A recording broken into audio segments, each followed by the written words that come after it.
Using AI for emotional intelligence sounds like the furthest thing from human you could imagine. Unfortunately, it has been imagined, and now I'm using it. Here's what actually happened.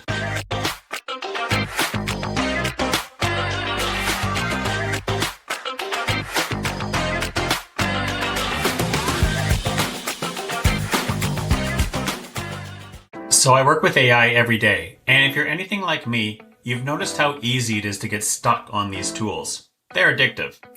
I started wondering if AI could pull me away from being present. Could it help me get back in touch with myself? I want to be upfront. I work with a real therapist, and that's my source of truth. But I wanted to see if AI could play a supporting role. So I tested 3 apps. The first one is called How We Feel by Mark Brackett, PhD, and founding director of the Yale School of Emotional Intelligence. Honestly, this one surprised me. It's become my daily emotional diary. You check in, log how you're feeling, and over time, it shows you patterns in a really beautiful format. What I didn't expect is that tracking my emotions would actually be fun, even with the negative ones. Actually, especially the negative ones, because they gave me something concrete to reflect on instead of just letting my feelings float by.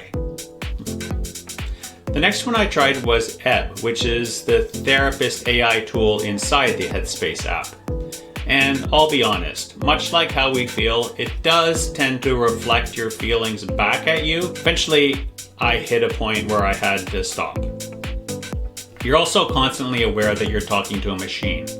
It mirrors human conversation beautifully, enough to be useful, but not enough to forget what you're actually talking to. Lastly, I tried Microsoft Copilot to help me deal with something that was really hard. It actually gave me some useful advice, stuff about setting boundaries, focusing on what I can control. Eventually, I brought those techniques to my therapist just to confirm I was on the right track. She definitely agreed. So how do all these apps fit together? I use How We Feel as my daily check-in and a diary. When something comes up that I need to process, I talk through it with Copilot to maybe get a different perspective. And then, usually once or twice a week, I'll bring that to my therapist to make sure I'm not off track. Incidentally, in the therapy office, there's a pillow with a feelings map, and it's almost identical to the one you find in the How We Feel app. Another good sign. Look, AI is frighteningly good at mirroring human language, but it's a tool, not a substitute. Having more perspective on myself can only be a good thing, and if these tools can help you get there, well, for me, that's a win. What do you think? Would you try any of these? Let me know in the comments. If you found this helpful, a like and a subscribe will really help this channel. See you in the next one.